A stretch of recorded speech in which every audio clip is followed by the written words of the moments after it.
Hello everyone, मी वर्षा तुमच्या सगळ्यांचं खूप मनापासून स्वागत करते आपल्या चॅनलमध्ये.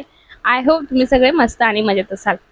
तर बऱ्याच दिवसानंतर हा मी face to face video shoot करत आहे. कारण मी त्याला तसंच आहे की मी आज केक बनवणार आहे आणि त्याची रेसिपी सुद्धा तुमच्यासोबत शेअर करणार आहे. तर हा व्हिडिओ शेवटपर्यंत न स्किप करता पूर्ण बघा. तर आता आपल्याला स्टीम करण्यासाठी टोप हवा आहे. तर त्यासाठी मी स्टीम करण्यासाठी टोप वरती ठेवलेला आहे. यामध्ये आपण केक बेक करणार आहोत. त्यानंतर मी इथे 1 कप प्रीमिक्स घेतलेला आहे, व्हॅनिला प्रीमिक्स आहे. तर त्यामध्ये मी 1 उकळी तेलाची घातलेली आहे आणि हे ग्लासभर पाणी घेतलेलं आहे. तर आपल्याला अर्धा ग्लास संपवायचा आहे, म्हणजे थोडं थोडं करून पाणी त्यामध्ये मिक्स करायचं आहे आणि ते छान व्यवस्थित फेटून घ्यायचं आहे. तुम्ही बघू शकता अशा प्रकारे बेटर आपल्याला झालं पाहिजे. तर त्यानंतर मी आपल्या टीनला ग्रीस करून घेतलेलं आहे. म्हणजे तुम्ही मैदा सुद्धा वापरू शकता किंवा तेलाने सुद्धा ग्रीस करू शकता. त्यानंतर मी हे बॅटर ह्या टीनमध्ये टाकलेलं आहे. हा टीन 6 इंचचा आहे. तर त्यामुळे हा केक फ्लॅट होतो, याची हाईट दिसत नाही. त्यानंतर टीनला असं 2-3 वेळा टॅप करायचं आहे, त्यामुळे एअर्स बबल्स होत नाहीत. त्यानंतर मी यामध्ये टोपामध्ये केक टेन ठेवलेला आहे आणि याला अर्धा तास बेक होऊ द्यायचा आहे. त्यावर प्रॉपर झाकण ठेवून द्यायचं आहे, जेणेकरून कुठूनही आवाज जाणार नाही. केक बेक होईपर्यंत आपण इकडे क्रीम बनवणार आहोत. तर मी इथे क्रीम 2 कप घेतलेली आहे. ही अर्धा किलोला क्रीम पुरेसे होते. तर इथे मी क्रीम घेतलेली आहे आणि तिला आपण तर हा केक मी मदर्स डे स्पेशल बनवणार आहे. पोस्ट करायला खरंच उशीर झालेला आहे, तर तुम्ही समजून घ्या. त्यानंतर मी इथे आपली क्रीम बीट करून घेत आहे. ही मशीन 300 वॅटची आहे. तर त्यामुळे खूप छान बीट होते आणि लवकर होते. तर तुम्ही बघू शकता आपल्याला आपली परफेक्ट क्रीम कशी तयार झाली हे कसं ओळखायचं तर मी सांगणार आहे. तर तुम्ही बघू शकता इथे क्रीम किती स्टेबल झालेली आहे. मी भांडं उलटं सुद्धा करून दाखवलं आहे, तरीही क्रीम खाली पडत नाही. याचा अर्थ आपली क्रीम खूप छान प्रकारे बीट झालेली आहे आणि केकसाठी वापरण्यासाठी योग्य आहे. तर त्यानंतर आपला केक सुद्धा बेक झालेला आहे. तर तुम्हाला मी इथे दाखवते. हा चाकू मी पूर्णपणे आतमध्ये घातलेला आहे आणि त्यानंतरही तो क्लीन बाहेर आला आहे. याचा अर्थ केक छान प्रकारे बेक झालेला आहे. त्यानंतर आपल्याला शुगर सिरप बनवायचा आहे. तर मी 1 वाटी शुगर घेतलेली आहे आणि त्यामध्ये पाणी मिक्स करून त्याला विरघळत ठेवलेलं आहे. तर ते शुगर सिरप खूप गरजेचं आहे आपल्याला केकसाठी.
तर यावरती आपण व्यवस्थित क्रीम लावून घेतलेली आहे।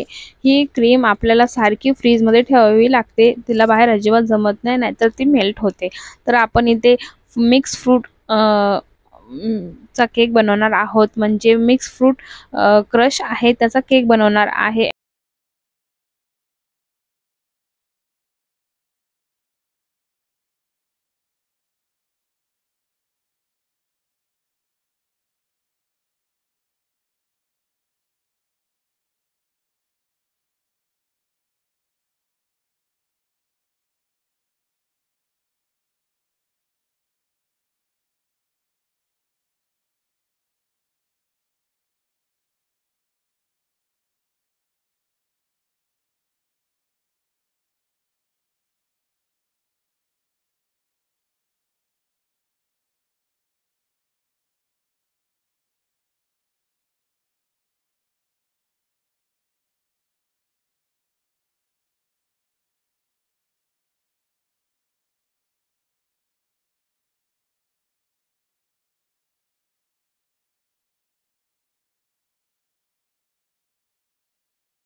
आपल्या तिन्ही लेयर कंप्लीट झालेल्या आहेत आणि आता याला मी 10 मिनिटं फ्रीजमध्ये ठेवणार आहे. त्यानंतर याला फायनलाइज करणार आहे आणि याच्यावरती डेकोरेशन करायचं आहे.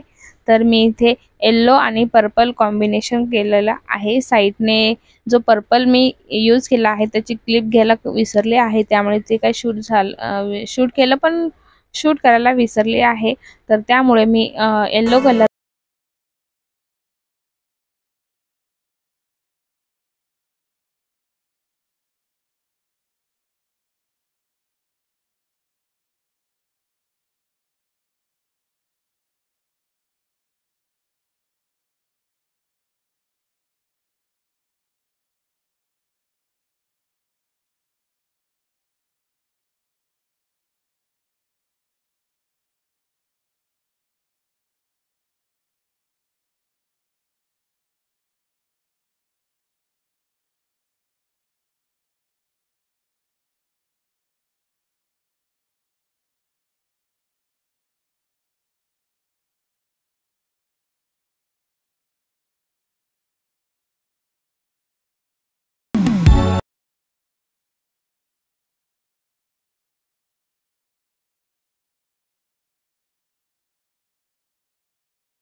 त्यानंतर मिडलमध्ये मला नाव नव्हतं लिहायचं, त्यामुळे मी सर्कलमध्ये पेपर कापून घेतला आहे आणि त्यावरती हॅपी मदर्स डे लिहिलेलं आहे. आय होप तुम्हाला केक आणि केकचा व्हिडिओ आवडला असेल. तर भेटूया नेक्स्ट व्हिडिओमध्ये.